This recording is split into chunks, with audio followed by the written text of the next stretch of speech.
하겠습니다. 오늘 보실 말씀은요, 로마서 3장 21절부터 26절까지의 말씀입니다. 21절에서 26절까지의 말씀을 함께 교독하도록 하겠습니다. 이제는 율법 외에 하나님의 한 의가 나타났으니 율법과 선지자들에게 증거를 받은 것이라.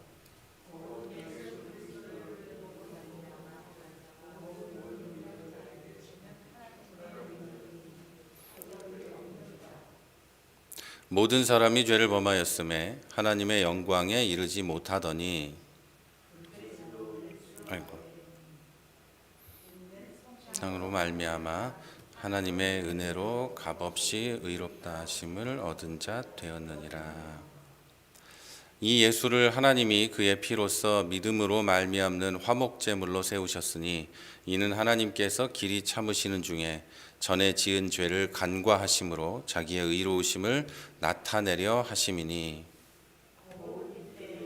자기의 의로우심을 나타내사 자기도 의로우시며 또한 예수 믿는 자를 의롭다 하려 하심이라. 아멘. 아멘. 오늘은 칭의 두 번째 시간으로 우리 하나님 말씀을 나누려고 합니다. 칭의 두 번째 시간으로 하나님 말씀을 나누도록 하겠습니다. 뭔가 방송이 잘 안 되고 있는 건 아니겠죠? 여기 유튜브에 오류가 떠가지고요. 지난주에 이어서 우리는 오늘은 기독교에서 가장 중요한 교리인 칭의에 대해서 함께 말씀을 나누려고 합니다. 만약에 하나님께서 율법을 모두 지키는 사람만 구원하기로 작정하셨다면 우리는 아마 구원을 받지 못했을 것입니다. 하지만 하나님께서는 구원의 조건을 사람의 행위에 두지 않으셨고 우리는 하나님의 은혜와 사랑으로 의롭다고 인정을 받아서 하나님의 자녀가 되었습니다. 그래서 우리는 구원받았다는 사실에 더욱 감사하면서 살아야 하는 것이죠. 하나님께서 구원의 조건으로 은혜와 사랑만 두셨다고 한다면 때와 장소와 사람에 따라 그 은혜와 사랑이 다르게 적용이 되거나 하나님의 마음대로 변경하시는 것은 아닐까, 이런 생각을 하는 분도 계십니다. 말하자면 은혜와 사랑이라면 은혜와 사랑을 주는 쪽에서의 조건이 수시로 변할 수 있지 않느냐. 사람에 따라 어린애면 더 주고, 여자면 더 주고, 남자면 더 주고, 또는 어느 나라에 태어나면 더 주고, 이런 식으로 하지 않으시겠느냐라는 생각을 하는 분도 있지만 그렇지는 않습니다. 하나님께서 사람을 의롭다고 인정하시고 구원하시는 그 사역에는 스스로 하나님께서 정하신 방법과 과정이 있고 하나님은 그 과정과 방법을 자기 마음대로 바꾸지 않으십니다. 하나님은 자기 마음을 바꾸거나 변경하는 분이 아니시기 때문에 이 방법과 과정도 역시 바꾸지 않으시는 거죠. 법원에서 판사가 유죄와 무죄를 선고할 때, 그걸 판단할 때 납득할 만한 과정과 방법이 있습니다. 법에 의해서, 그리고 그동안 재판해 왔던 판례에 의해서, 그리고 재판의 과정이 있죠. 그 과정은 법으로 정해져 있어요. 판사의 기분에 따라서, 사람에 따라서 이 과정과 방법을 바꿔서 적용하면 신뢰를 얻지 못하고 비난을 받게 되고 판사로서의 자격이 없다는 판단을 받게 되죠. TV 드라마나 이런 데서 자기 기분에 따라서 또 법에 정해져 있지 않은 대로 판결하는 걸 보면 사람들이 속은 시원할지 모르지만 법대로 하는 건 아닙니다. 자기 마음대로 하는 거지 법대로 해야만 그 사람이 판사인 겁니다. 냉정하게 법에 적혀 있는 대로만 해야 하는 거죠. 그게 싫으면 법을 바꿔야 하는 거죠. 국회에서 법을 바꿔줘야 하는 거고 판사에게는 그런 책임이 없는 겁니다. 법대로 해야 하는 거기 때문에. 그래서 자기 마음대로 바꾸지 않고 법대로만 하는 거, 그게 바로 판사가 해야 할 일이죠. 자기가 마음대로 좋든 나쁘든 이런 식으로든 저런 식으로든 사람에 따라 상황에 따라 판결을 바꾸면 그 사람은 믿을 만한 판사는 아닌 거죠. 이처럼 하나님께서 스스로 정하신 과정과 방법을 종종 바꾸신다면 사람은 하나님을 신뢰하지 않고 어쩌면 비난을 하게 되고 어떻게 그분을 믿겠는가라는 생각을 하게 될 겁니다. 자, 교회가 목회자들에게만 유난히 관대한 것을 보고 사람들이 신뢰하지 않게 되었죠. 우리 침례교회는 교단의 헌법으로 뭘 판결하고 하진 않지만 다른 교단들에서 교단의 법이 있음에도 불구하고 그 법 위에 있는 여러 목사들을 용서해주고 봐주고 하는 걸 보고 사람들은 이 목회자들을 신뢰하지 않게 되었습니다. 목사니까 큰 교회니까 또는 뭐니까 이렇게 용서해주고 하는 거죠.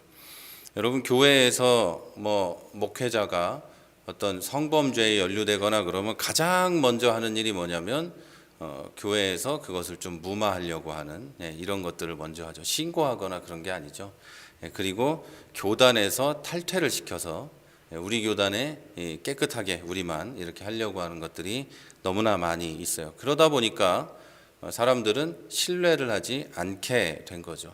더 높은 도덕의 어떤 그런 기준이 적용되어야 하는데 그러지 않고 오히려 훨씬 낮은 기준을 자기들끼리 적용하니까 신뢰를 안 하게 되는 거죠.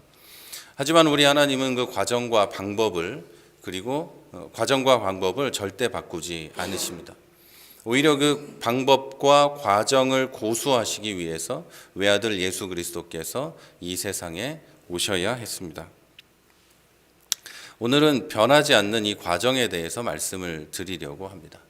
자, 먼저 하나님께서는 은혜로 사람을 의롭다고 인정하십니다. 그 방법과 과정 가운데 방법은 은혜로 하시는 거죠. 자, 24절을 보면 그리스도 예수 안에 있는 성령으로 말미암아 하나님의 은혜로 값없이 의롭다 하심을 얻은 자 되었느니라, 이렇게 기록이 되어 있습니다. 자, 이 말씀대로 우리는 하나님의 은혜로 값없이 의롭다는 인정을 받았습니다. 여기서 말하는 하나님의 은혜는 하나님께서 사랑하시는 사람들에게 주시는 무조건적이면서도 변하지 않는 사랑을 뜻합니다. 이 무조건적인 사랑으로 율법의 조항으로는 하나님 앞에 설 수가 없었던 우리를 구속해 주셔서 하나님의 의를 우리에게 덧입혀 주시고 자녀로 삼아 주신 것이죠. 자, 우리 기독교인들은 하나님은 사랑이시다라는 것을 들어서 알고 경험으로도 알고 있지만 정확하게 알지 못하는 경우가 꽤 많이 있습니다. 그 대표적인 오해는 하나님의 사랑이 어떤 사람의 행위에 따라, 그 마음가짐에 따라 달라진다는 생각입니다. 여러분, 이것은 완전히 잘못된 생각이죠.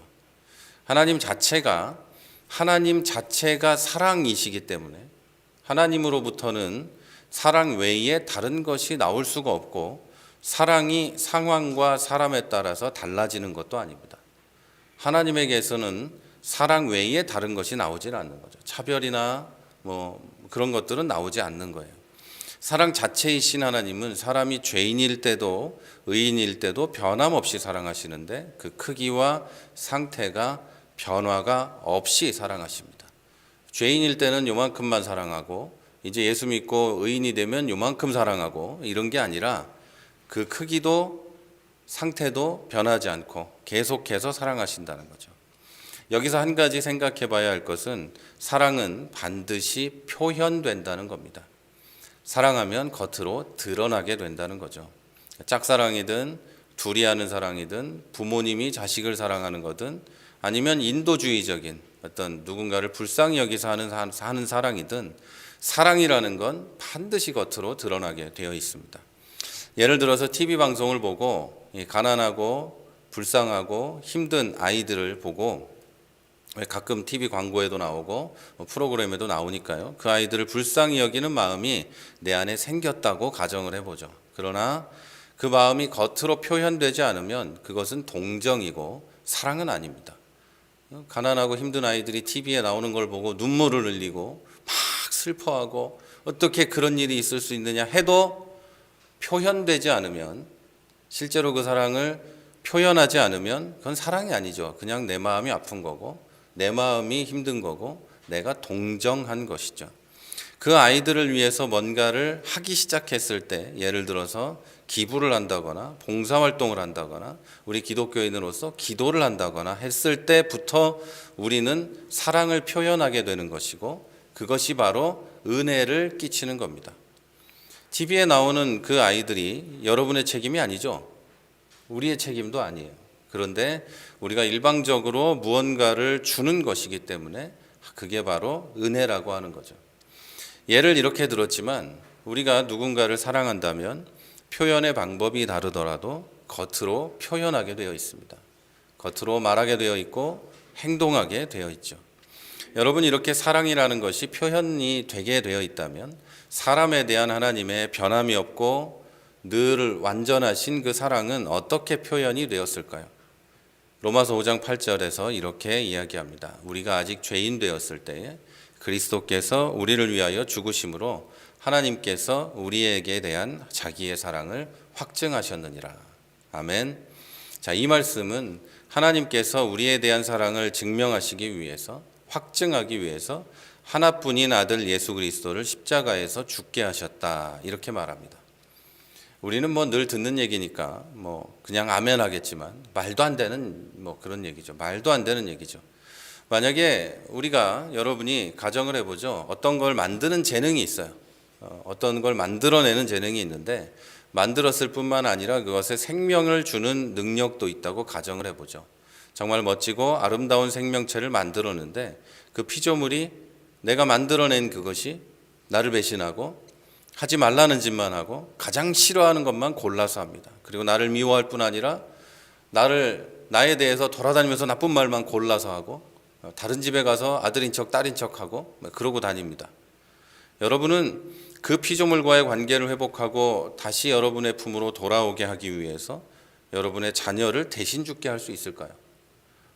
생각할 필요도 없어. 말도 안 되는 얘기죠. 그럴 이유가 뭐가 있겠어요? 성육신하신 우리 주님처럼 그 피조물이 될 수 있을까요? 내 자식을 죽게 할 뿐 아니라 내가 피조물이 되어서 그에게 다가가서 이야기하고 그 피조물에게 가서 나를 믿어달라고 이야기하겠습니까? 못할 뿐만 아니라 안 하죠. 뭐하러 그런 짓을 해요? 하나 만들면 그만인 거고, 그건 그냥 없는 셈 치든지 죽이든지 하면 그만인 거지, 뭐 때문에 내 자식을 그걸 위해서 죽게 만들겠어요? 그렇게 하는 사람이 있다면 조금 우리가 생각할 때는 이상한 일이다, 이렇게 생각을 하겠죠. 하지만 하나님은 그렇게 하신 거예요. 그렇게 하시고 그렇게 우리를 사랑하신 거죠. 그래서 그것이 사랑의 증거인 거죠. 이게 바로 하나님의 사랑이고 하나님의 은혜입니다. 여러분, 은혜라는 것은 겉으로 표현이 되는 사랑입니다. 예수님께서 십자가에서 죽으심으로 이루신 구속의 희생은 하나님께서 나를 사랑하신다는 증거이고, 그것이 바로 은혜입니다. 그리고 우리는 그 은혜로 구원받았다는 사실을 믿으시기를 부탁드립니다. 이것이 바로 하나님의 방법입니다. 아무리 나는 나쁜 짓을 하고 내가 아무리 하나님을 미워했더라도 과거에 하나님은 나를 그때도 사랑하셨다는 증거이죠. 자, 두 번째로 하나님께서 우리를 어떤 과정을 통해서 구원하셨는지를 한번 보겠습니다. 오늘 25절에 이렇게 써 있어요. 이 예수를 하나님이 그의 피로써 믿음으로 말미암는 화목 제물로 세우셨으니. 아멘.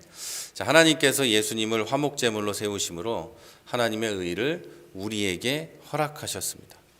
여러분, 제물이라는 단어를 한번 생각을 해보죠. 여러분, 이 제물 덕분에 덕을 보는 사람에게는 제물은 좋은 뜻입니다. 내가 이 제물을 드림으로 하나님에게 죄를 용서받고 복을 받고 이런 뜻이기 때문에 굉장히 좋은 뜻이죠. 그러나 제단에 바쳐지는 제물의 입장에서 보면 끔찍하고도 그렇게 끔찍할 수 없는 단어가 바로 제물이라는 단어입니다. 내가 흠이 없고 아무 잘못이 없어서 제물로 드려지는 거니까, 그 짐승에게 만약에 생각이라는 게 있다면 그렇게 끔찍할 수 없는 것이 바로 제물로 드려지는 거죠. 양들이 이렇게 모여 있는데, 오늘 소들이 또 이렇게 모여 있는데, 오늘 내가 제물로 선택이 됐대. 그럼 소들이 너는 사람을 위해서 죽으니 정말 좋겠다 그럴까요? 아니면 너는 참 그렇구나라고 할까요? 그렇구나라고 하겠죠. 당연히 그렇게 될 수밖에 없겠죠. 제물의 입장에서 보면 자기의 목이 쳐지고 피를 마지막 한 방울까지 뽑히고 가죽이 벗겨지고 살은 각으로 뜨는데 살을 이렇게 각으로 떠요. 그리고 찢어낼 수 있는 만큼 살을 찢습니다. 그리고 태울 수 있는 만큼 태웁니다. 그 제물의 입장에서는 생각만 해도 끔찍한 일인 거죠. 사람을 이렇게 죽인다고 생각을 해보면 이렇게 끔찍할 수가 없는 그런 거죠. 그럼 짐승이 그렇다고 한다면 또 곡식으로도 하나님께 드려지는데 절구해 놓고 고운 가루로 이렇게 빻아서 드립니다. 근데 덩어리가 좁쌀만한 거 하나라도 있으면 안 돼요. 그냥 아주 가늘게 해가지고 용각산 아시나요? 용각산 옛날에 그 광고에 보면 흔들어서 이 소리도 아닙니다 이러잖아요. 용각산은 소리가 안 나는데요. 그 정도로 소리가 안 날 정도로 고운 가루로 빻아서 바치게 됩니다. 그럼 그 제물이 곡식이 생각이 있다고 해보면 끔찍하기 짝이 없는 일이죠. 덩어리 하나 남지 않게 고운 가루로 빻아서 드려진다는 거죠.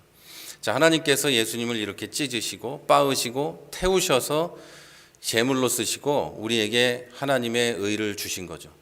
그리고 예수님은 스스로 찢김을 당하고 피를 흘리시고 화목 제물이 되신 겁니다. 여러분, 화목제는 감사할 때 드리는 감사제, 그리고 하나님을 생각만 해도 기뻐서 드리는 낙헌제, 그리고 내가 서원을 할 때 드리는 서원제, 이렇게 세 가지가 있습니다. 이 화목제의 특징은 다른 제사와 다르게 화목제를 드린 다음에 소로 예를 들자면 소의 가슴과 뒷다리 하나만 제사장의 몫으로 남겨놓고 나머지는 하루 이내에 제사 드린 사람이 이 자기의 이웃과 나눠서 먹어야 합니다. 소 한 마리를 하루 안에 자기 이웃과 나눠 먹어야 해요. 만일 정한 기일이 지난 뒤까지 그 제물이 남아 있으면 이미 드린 제사를 하나님께서 보이콧합니다. 안 받아요. 안 받으시고 그 제사 때문에 드린 사람이 화를 입게 됩니다. 그러니까 안 나누려면 안 드리니만 못한 것이 되는 게 바로 화목제입니다. 왜 그렇게 하라고 하셨을까요? 소가 썩어서 그럴까요? 그런 것도 아니고 왜 그러냐면 왜 여러분 하루 만에 소 한 마리를 다 먹으라고 했을까요? 왜 기한을 못 박아 두셨을까? 여러분, 만약에 하나님이 그런 규정을 두지 않았다면 소가 얼마나 귀해요? 요즘도 소는 귀한데 나눠서 먹겠습니까? 그거를 나눠 먹겠어요? 소 한 마리를? 나눈다고 해도 내 가족 먼저 먹고 그리고 내 마음에 드는 사람이 있다면 그 썩기 전에 나눠주겠죠? 당연히 우리 먼저 먹고 썩기 전에 나눠주고 썩어도 내가 이걸 썩어도 저놈한테는 안 주겠다는 그 사람한테는 안 주겠죠? 당연히. 그것도 내가 배부를 때까지 먹고 절대 나눠주지 않을 거예요. 자, 그런데 이런 규정이 있으면 내가 이걸 안 나눠주면은 하나님께 벌을 받을 뿐만 아니라 드린 제사도 완전히 보이콧된다면 내 주위의 모든 사람과 나눠야 됩니다. 가족과 친한 사람과 모여서 소 한 마리를 언제 다 먹어요?